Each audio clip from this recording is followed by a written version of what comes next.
My name is Elena Hegel, and I bring you greetings from my back patio in the beautiful colonial city of San Cristobal de las Casas in the southern state of Chiapas in Mexico. This morning I would like to share with you some liminal stories about healing from the Roots and the Ruins program, which is nested in the Institute for Intercultural Studies and Research here in Chiapas, but has branches through the work of trained facilitators with other global ministries partners in countries such as Chile, Argentina, Paraguay, Honduras, Nicaragua, Puerto Rico, and the United States. This program started at the Shalom Center in the Pentecostal Church of Chile after the devastating earthquakes and tsunamis in 2010. During the Roots and the Ruins courses, we used this labyrinth model to walk through our traumatic experiences. We began here at the traumatic events at the entrance to the labyrinth and begin walking on past our emotional injuries. We take a look at the depressive or aggressive reactions that we have because of those injuries and continue walking to the place where we can break free. Along the way, we tell our stories, and then we seek justice. We seek to restore our dignity and reconnect in healthy, life-giving ways. In the center of the labyrinth is the espacio liminal, or the liminal space, that threshold in time and space where change occurs. We walk in and out of this liminal space as we work through the different parts of our story. During this whole process, we are developing resilience. Walking this labyrinth is rather like peeling an onion. We walk into the center, the liminal space, as we seek healing in mind, body, and spirit, and in relationship with others, and then return to the path to discover how we can continue to tell our stories, develop resilience, nurture dignity, and seek justice. We return to the liminal space, that in-between time and place, after peeling off another layer of healing, and we return time and time again as we discover new areas that need healing. During the prolonged pause of the pandemic, in this year of uncertainty, we have a unique opportunity to peel back the layers and work through our personal and social traumas to the heart of our healing. During one of the Roots and the Ruins retreats at the Shalom Center in Chile, a dozen hummingbirds swarmed around us, messengers celebrating the renewal of hopes and dreams in the midst of ruins and ashes. One of the women participants had recently suffered the loss of her newborn baby. She wrestled with the paradox of death at the beginning of life, of despair at the end of dreams, of questions responding to answers. With her soul laid bare, I took her by the hand and led her under the blooming tree where the hummingbirds were coming and going. We stood in silence, and then she began to weep. I left her there under the care of the hummingbirds to attend to the rest of the participants. Eventually, she returned to the group and told us that the hummingbirds had taken her grief and brought back from God a tiny message of peace, just big enough to be carried on those tiny wings. Rest in me, in the mystery of the unanswerable, in the hope of things not yet known or seen, but will be abundantly good, the hummingbirds seemed to say in buzzing whispers.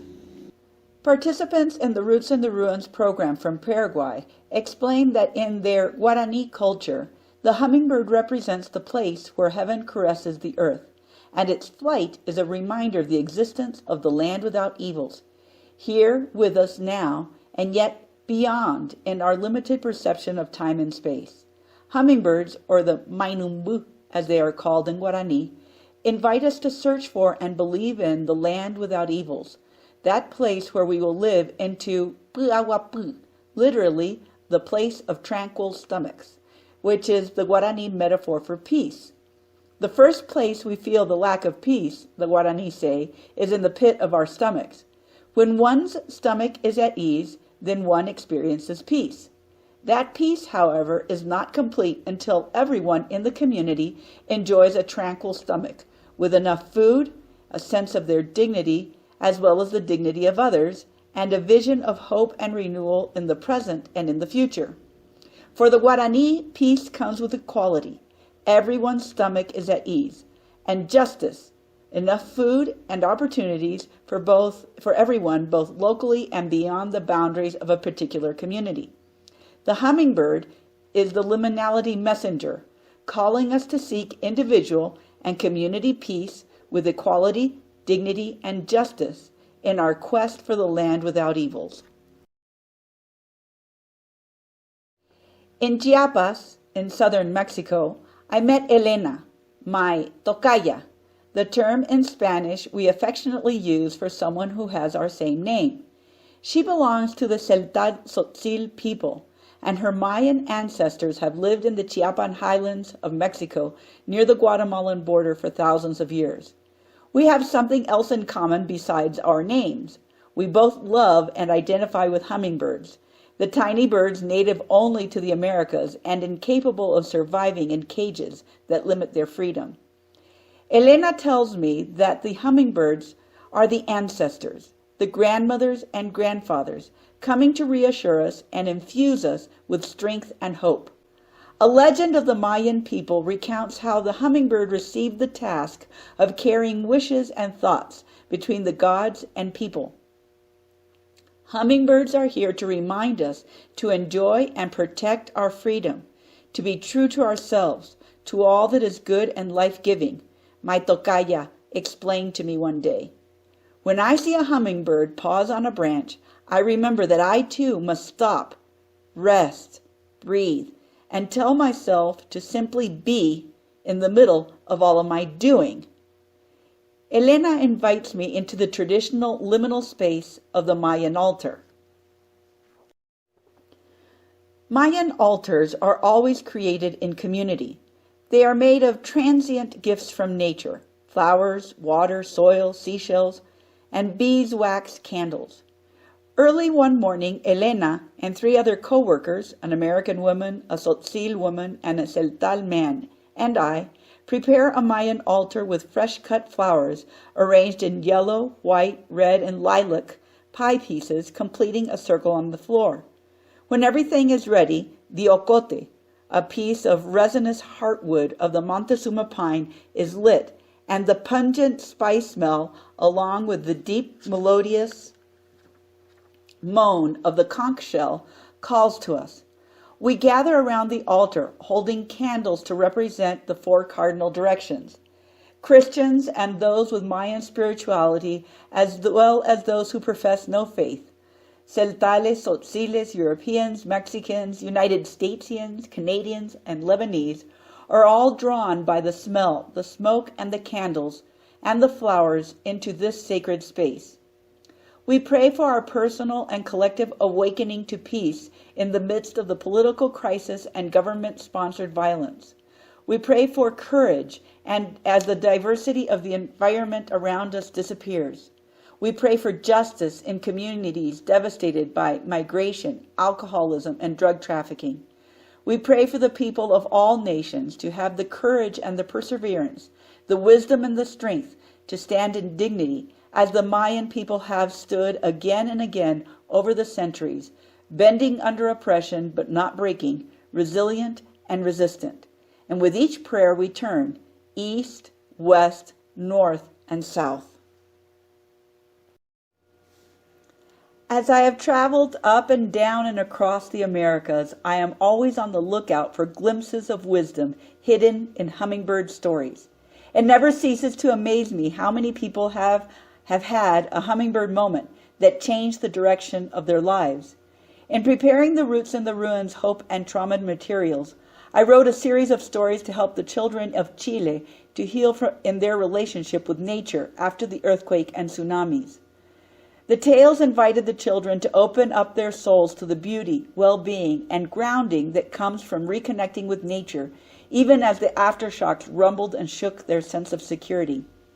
I distilled my own intercultural perspective with these hummingbird encounters, dreams, and experiences into a story which I now share with you.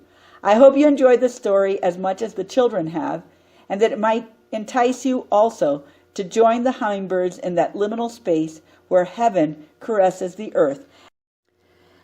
As the King James Version of Psalm 85, verses 8, 9, 10, and 11 says, I will hear what the Lord will speak, for he will speak peace unto his people and to his saints, but let them not turn again to folly. Surely his salvation is nigh them that fear him, that glory may dwell in our land. Mercy and truth are met together. Righteousness and peace have kissed each other. Truth shall spring out of the earth, and righteousness shall look down from heaven. I would like to end our time together sharing with you one of the stories that I share with the children that is their favorite. It is collected from wisdom of the Guarani people in Paraguay and the Mayan people here in Chiapas. When God created all of the animals, he created a tiny little being that was very excitable, had an insatiable appetite, and that buzzed and clicked around the flowers in the most extraordinary way. As the birds looked at it, they decided it's not a bird, so they made it join the insect kingdom. But the little hummingbird was very confused.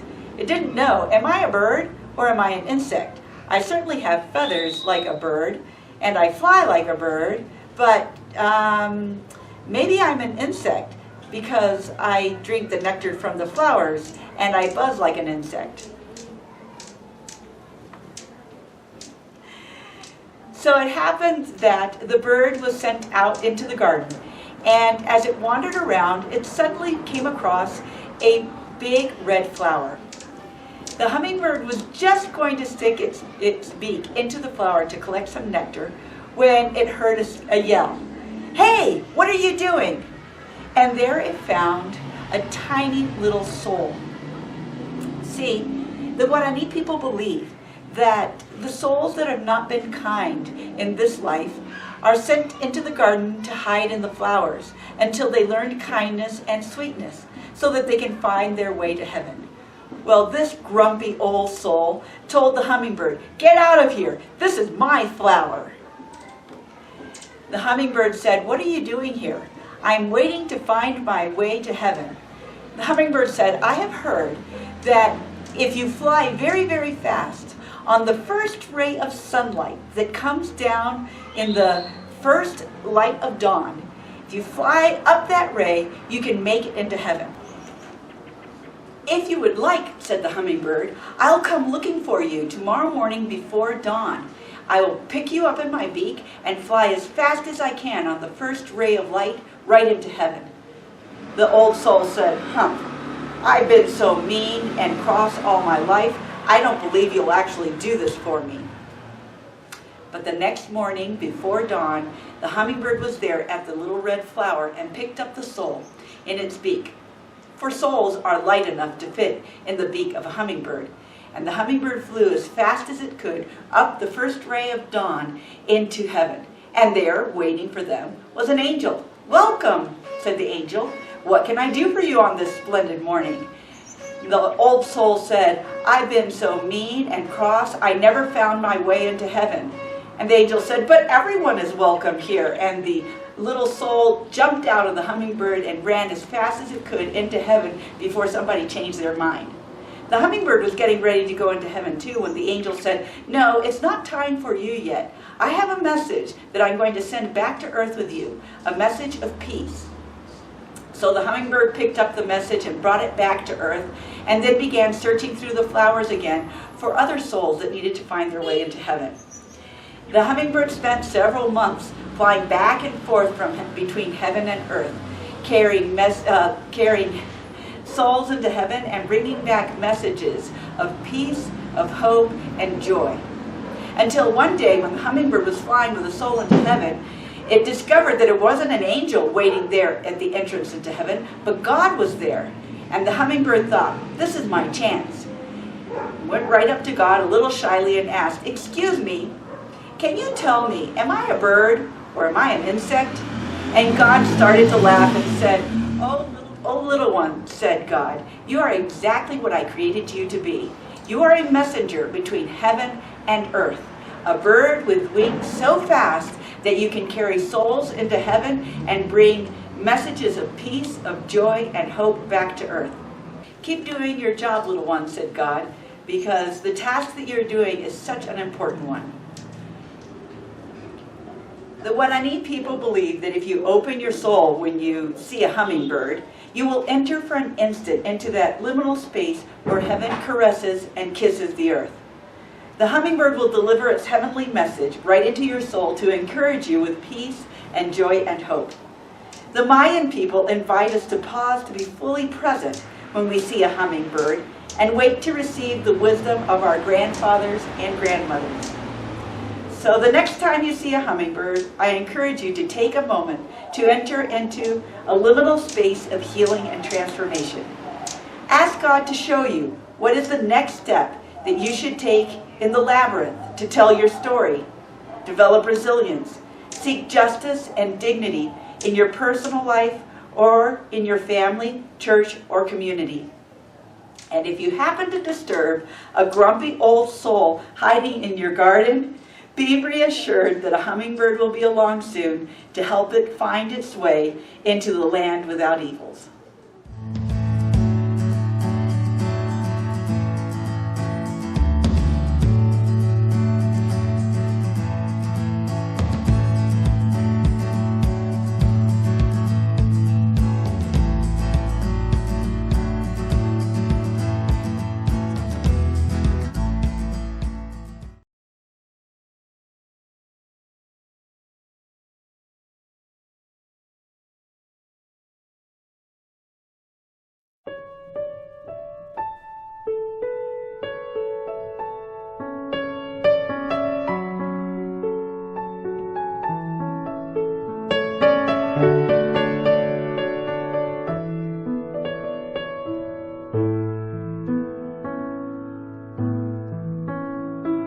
So many things we can't control, so many hurts that happen every day, so many heartaches that pierce the soul, so much pain that won't ever go away. How do we make it better? How do we make it through? What can we do when there's nothing we can do? We can be kind. We can take care of each other. We can remember that deep down inside we all need the same thing. And maybe we'll find, if we are there for each other, that together we'll weather whatever tomorrow may bring. Nobody really wants to fight. Nobody really wants to go to war. Everyone wants to make things right. So what are we always fighting for? Does nobody want to see it? Does nobody understand? The power to heal is right here in our hands. We can be kind. We can take care of each other. We can remember that deep down inside we all need the same thing. And maybe we'll find, if we are there for each other, that together we'll weather whatever tomorrow may bring. And it's not enough to talk about it. It's not enough to sing a song. We must walk the walk about it, you and I.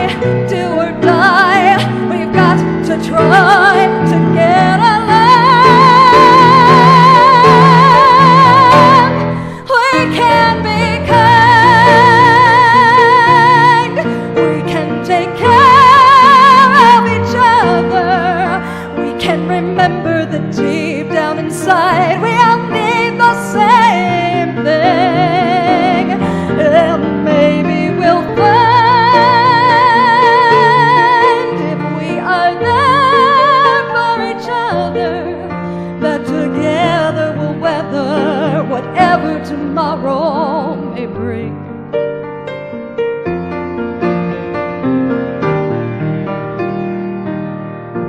And maybe we'll find true peace of mind if we always remember we can be kind.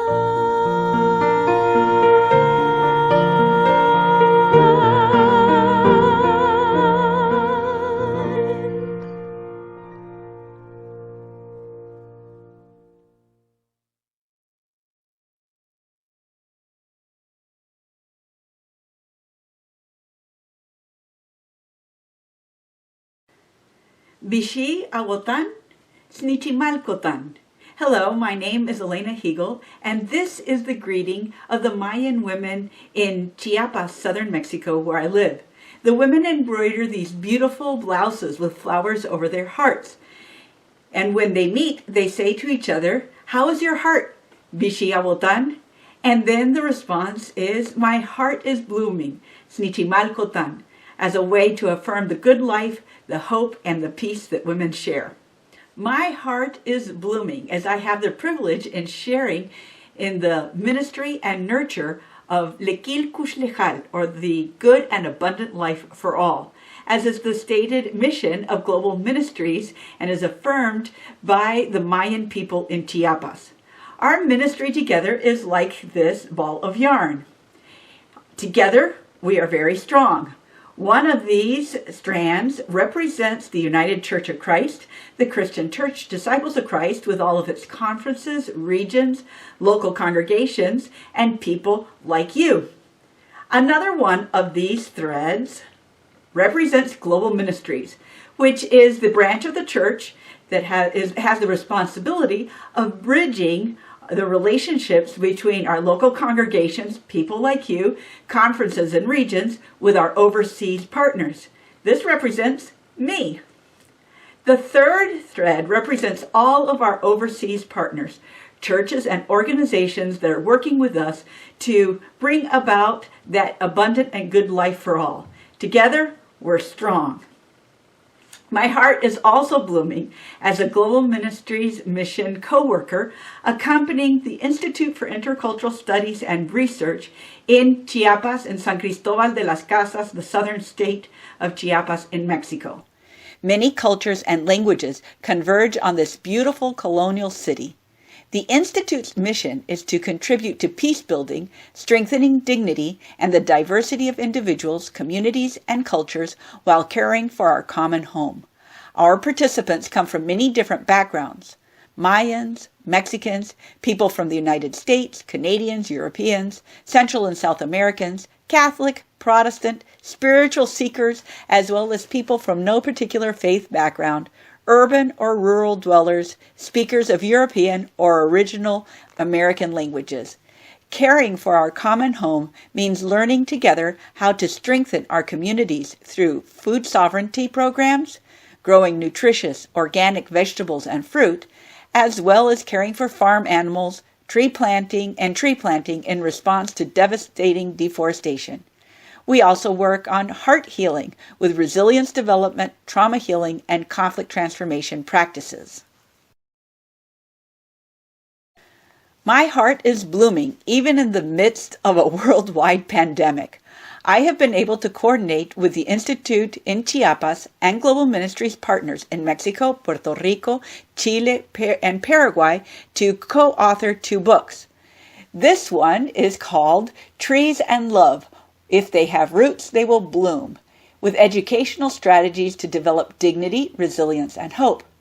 This other book, which we produced this year, is From Tadpoles to Frogs, Intergenerational Activities in Nature to Nurture Dignity and Resilience. Both of these books are part of the Roots in the Ruins Hope and Trauma program that I coordinate at the Institute.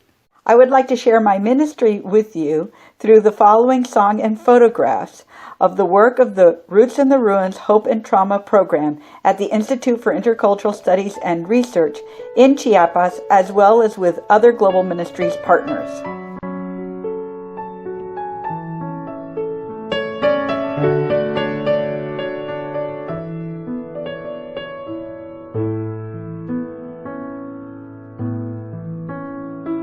So many things we can't control, so many hurts that happen every day, so many heartaches that pierce the soul, so much pain that won't ever go away. How do we make it better? How do we make it through? What can we do when there's nothing we can do? We can be kind. We can take care of each other. We can remember that deep down inside we all need the same thing. And maybe we'll find, if we are there for each other, that together we'll weather whatever tomorrow may bring. Nobody really wants to fight. Nobody really wants to go to war. Everyone wants to make things right. So what are we always fighting for? Does nobody want to see it? Does nobody understand? The power to heal is right here in our hands. We can be kind. We can take care of each other. We can remember that deep down inside we all need the same thing. And maybe we'll find, if we are there for each other, that together we'll weather whatever tomorrow may bring. And it's not enough to talk about it. It's not enough to sing a song. We must walk the walk about it. You and I, do or die, we've got to try to get along. We can be kind. We can take care of each other. We can remember that deep down inside we all need the same thing. And maybe we'll find, if we are there for each other, that together we'll weather whatever tomorrow may bring.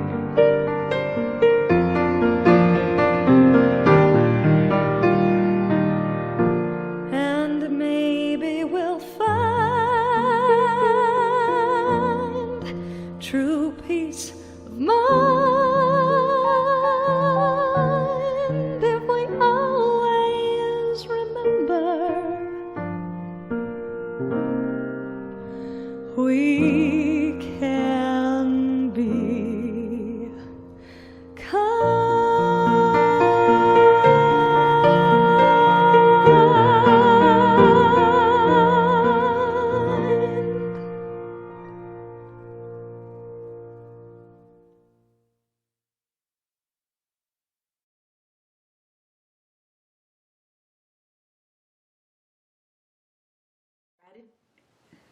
So, Vishigawotan, how is your heart? Is it blooming with joy and hope and gratitude? What do you, your congregation, your community need so that your hearts might bloom? I hope that our time together this weekend might provide the rich soil, the abundant water, the warm sunlight, so that our faith might bloom into a garden of spectacular colors and infinite diversity. Snichimalkotan. Abran ya que todos al levantar la vista, vemos una tierra